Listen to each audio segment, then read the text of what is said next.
Axe Woves, right? You know, from the Night Owls, used to be the leader for a little bit, and then you know, Bo got it back from him. Off He flew screen. out, right? He flew out Unlimited fuel. to the fleet, right? And I'm like, okay, you know, in my mind, I was like, that's totally fine. Get out there, you know, be like a human antenna, relay the message to the Yes. fleet, Yeah. right? Yes. And then bring down the ships. I'm totally okay with that. That's not exactly how it happened though. So my man gets out there, right? He radios down to Bo-Katan, right? And he's like, hey, no, you know, I'm still flying, everything's cool, I'm almost there. And I was like, almost where? Like, I thought that was it, you know, I thought you were gonna maybe grace the Yeah. clouds, right? Yeah. um and she's like, okay, you know, all of that. And then he just kept going, right? My man breaks the cloud barrier, basically breaks like atmosphere, or he is way up there into like the ionosphere, you know, like he is Lower out there. atmosphere. They were Yeah, saying. exactly, like Yeah. lower atmosphere, because interference kicked in, right?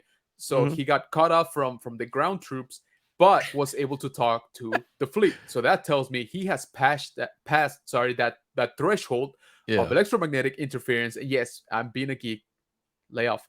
But uh he talks to the fleet, right? He's like, hey guys, guess what? You know, the jig's up, they're onto us, all of this, guys. Like, Bo-Katan needs you. Abandon the fleet that we've spent 30 years amassing, right? And go down and fight, you know, in the most like ineffective way possible in warfare, right? Like, Yeah. just basically hand-to-hand combat. When we got cruisers, we got bombers, we got all of this stuff, right? So leave all of that. Don't you worry about that. Uh, make sure the armorer has her hammers, because if not, this is not gonna go well, right? So, and then the guy just literally parks himself into the hangar of the cruiser, right? I was like, did I miss something? Like, what is, you know, did the cruiser drop, you know, like 100,000 feet or something, like to make this easier? Like, what is going on? So I'm sorry, I bumped into that. And here's why.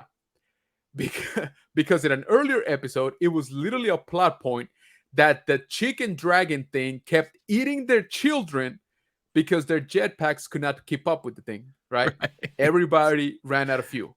Yeah. So I'm like, okay, so countless children could have been saved. It's not if, even a fan if yeah, like created issue. You right. wrote it. Yeah, that's the Right. thing. That's Right. why I'm like, guys, like, if you make it a plot point, right? It's there for everybody to see. Like, I'm not even reading between the lines. Right. Like, this is literally what you said. You said we never catch up to the chicken because we run out of fuel, and everybody starts just landing. Uh, and so now we got this dude, which apparently has like the primo, you know, like premium top tier gas into his backpack, into his jetpack. So that, you know, he's got the nitros. I don't know what the hell he's got in there, but Yeah, the high grade. yeah, exactly. Like, he, you know, apparently he doesn't skim on the fuel. So so yeah, and he makes it out, you know, out of the planet, mind you, pretty much. So I'm sorry again, maybe I'm being petty, but I bumped into that. Okay, like, Yeah. and I'm just, you sorry, know, you can't be petty. I have to. Sorry, I have to do an interruption here. You can't be petty on the rules they set and Yeah. they create and the story they write. Yeah. Like the armorer literally went into space in the last episode because that's where they were. yeah. So like you're not even being petty. You're just like, I literally watched the last episode and now I'm watching this episode.